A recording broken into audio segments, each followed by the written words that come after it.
आपका स्वागत है नर्सिंग फैसिलिटी विद AK के साथ। मैं नर्सिंग ऑफिसर आपका स्वागत करती हूँ हमारे अपने चैनल पर। सो गाइस, आज हम बात करने वाले हैं नॉर्मल डिलीवरी कैसे होती है, इसमें कौन कौन सी प्रोसेस होती है, क्या क्या टेस्ट होते हैं, किस तरीके से एक प्रेगनेंसी जर्नी स्टार्ट होती है और किस तरीके से बेबी डिलीवर्ड होता है।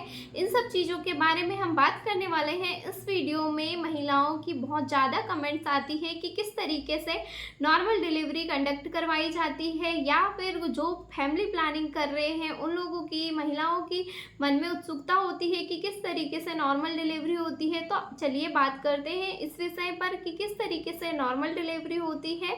तो यहाँ पर हम बात करने वाले हैं कि डिलीवरी दो टाइप से होती है। फर्स्ट तो सिजेरियन सेक्शन डिलीवरी होती है, जो यूटेरस में चीरा लगाकर बच्चे को बाहर निकाला जाता है, इसे बोलते हैं caesarean section, C section delivery, या ऑपरेशन के थ्रू बच्चा डिलीवर्ड होता है। देन सेकंड नंबर पर होती है नॉर्मल डिलीवरी। यहाँ पर वजाइनल डिलीवरी होती है, वजाइना के थ्रू, वजाइनल भाग से जब बच्चा बाहर आता है तो उसे वजाइनल डिलीवरी या नॉर्मल डिलीवरी कहते हैं। तो इसी के बारे में हम बात करने वाले हैं। जैसे ही प्रेगनेंसी कंसीव होती है उसके बाद 9 मंथ या 37 वीक्स के बाद आपकी नॉर्मल डिलीवरी, या फिर जो डेट दी जाती है जिसे ड्यू डेट या EDD डेट बोलते हैं, जैसे LMP होती है उसमें 9 मंथ 7 डे ऐड कर आपकी ड्यू डेट निकाली जाती है, या फिर सोनोग्राफी के थ्रू आपको एक ड्यू डेट दी जाती है। ये डॉक्टर आपको देता है। उस डेट के आसपास अगर आपको दर्द आ रहे हैं, पेन रह रहा है, तो आप लोग एकदम से ये ना सोचें कि आप लोग को डिलीवरी वाले दर्द ही हैं।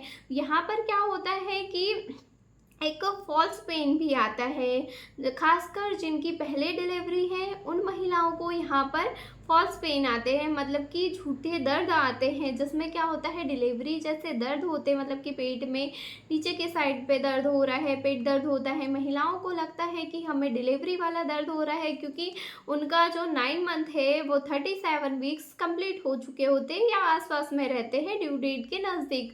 तो वहाँ पर कुछ इस तरीके से पेट दर्द होता है। तो कई बार महिलाएं तो चेक करवाने आ जाती है कि चेक कर लीजिए कहीं डिलीवरी वाले दर्द तो नहीं है। तो आप लोग कैसे पहचानेंगे कि डिलीवरी वाले दर्द है? तो चलो हम आपको बताते हैं कि देखिए, अगर आपको डिलीवरी वाले दर्द आ रहे हैं तो आपको पेट में नीचे के साइड दर्द होगा, बैक पेन होता है, और अगर आप सोते हो, लेटते हो, आराम करते हो तो भी बंद नहीं होता है। अगर आपको फॉल्स पेन है और आप थोड़ा आराम कर ले रहे हैं, लेट जा रहे हैं, तो ये बंद हो जाएगा। पर अगर डिलीवरी वाले दर्द है तो ये बंद नहीं होंगे। पहले 10 मिनट में आ रहे हैं, 15 मिनट में आ रहे थे, अब वो धीरे धीरे 5 मिनट में आ रहे हैं और थोड़े लंबे समय के लिए रुक रहे हैं। तो यहाँ पे क्या होती है, फ्रिक्वेंसी बढ़ जाती है, ड्यूरेशन बढ़ जाता है।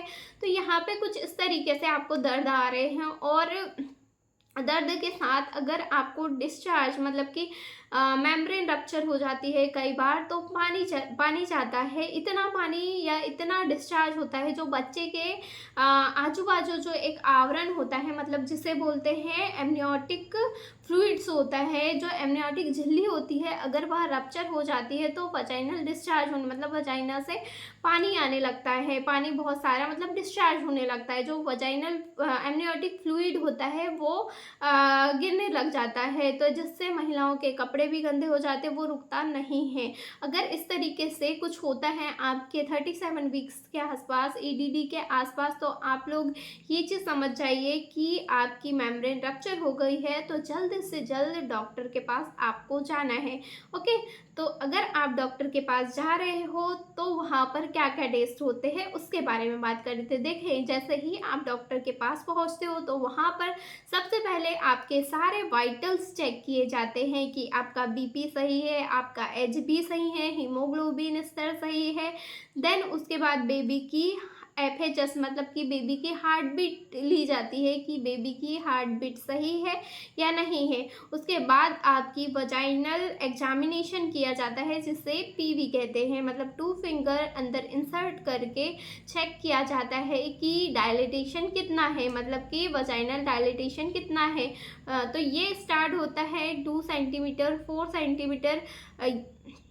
4 सेंटीमीटर से स्टार्ट हो जाता है पार्टोग्राफ लब करना। मतलब पार्टोग्राफ लब मतलब कि पार्टो का कैसे भरते हैं? देखिए, पार्टोग्राफ एक बहुत ज़्यादा हेल्प होती है एक मेडिकल टीम को एनालाइज करने में कि ये जो लेबर है ये राइट चल रहा है या नहीं चल रहा है, आपको कहीं सिजेरियन सेक्शन की ज़रूरत तो नहीं है, ये उससे बहुत जल्दी पता चल जाता है। बेबी के एफएचएस कम ज़्यादा होते हैं या जो डायलेटेशन है, प्रोलॉन्ग लेबर तो नहीं होता, मतलब कि लेबर की जो टाइमिंग होती है उससे ज़्यादा टाइम तो नहीं लग रहा, डायलेटेशन बिल्कुल नहीं हो रहा है, जितना डायलेटेशन पहले था उतना ही डायलेटेशन है, तो यहाँ पर कुछ स्टेप उठाए जाते हैं। ओके, अगर आपका नॉर्मल 4 सेंटीमीटर जो आपका डायलेटेशन था उससे 10 सेंटीमीटर तक डायलेटेशन बढ़ जाता है और जो बेबी का सिर है वो नीचे की तरह इंगेज हो जाता है, यहाँ पर बहुत थोड़ा टाइम लगता है।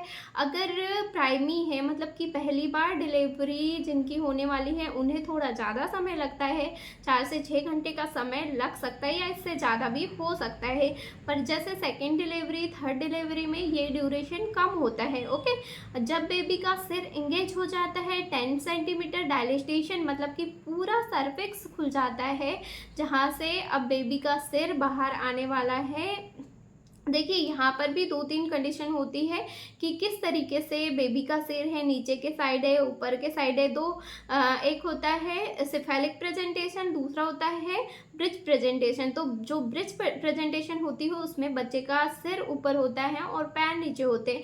पर नॉर्मल डिलीवरी अधिकतर अगर बच्चे का सिर नीचे है तो करवाई जाती है।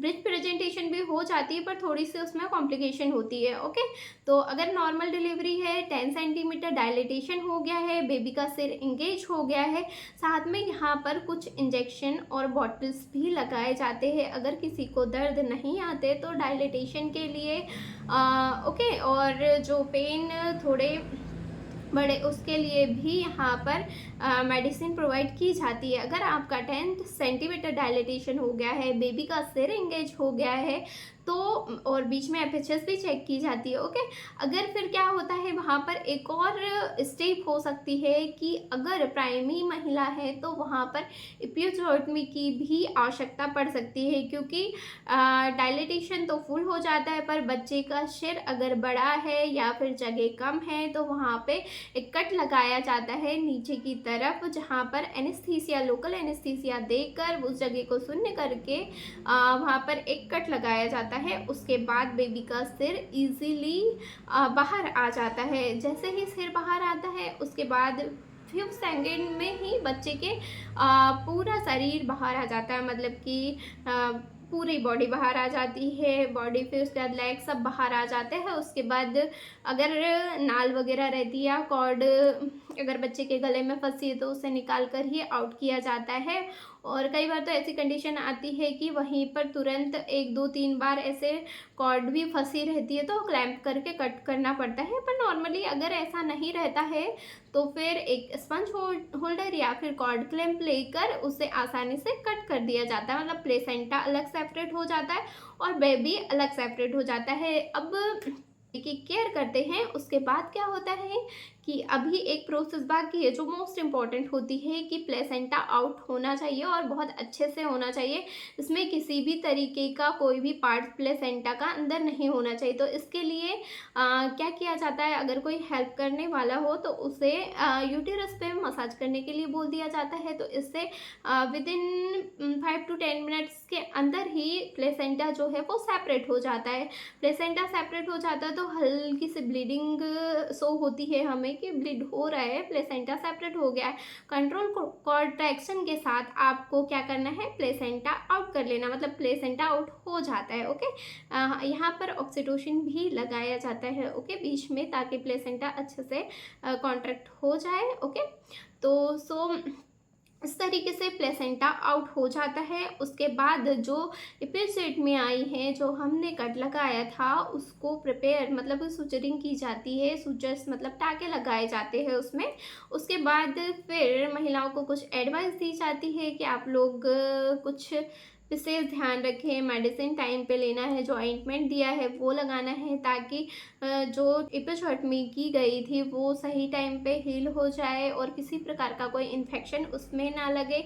ये सारी चीज़ें महिला को समझाया जाता है। और एक मोस्ट इम्पॉर्टेंट बात, जितने जल्दी हो सके बच्चे जो बेबी है उसे ब्रेस्ट फीडिंग करवाना है, क्योंकि ये मोस्ट इम्पॉर्टेंट हो जाता है कि विदिन 1 आवर या फिर हो सके जितने जल्दी से जल्दी बच्चे को फीडिंग करवाए, क्योंकि बच्चा जन्म से ही सीख के आता है सकिंग करना। तो आप लोग विशेष ध्यान रखें, अगर कोई फैमिली मेम्बर देख रहा है या कोई भी देख रहे हो इस वीडियो को, तो जैसे ही बच्चा डिलीवर्ड होता है बच्चे को आप फीडिंग तुरंत ही करवाइए। ओके, ये सब करने के बाद महिला को वार्ड में शिफ्ट करवा दिया जाता है और उसके बाद फिर उसके वाइटल्स चेक किए जाते हैं।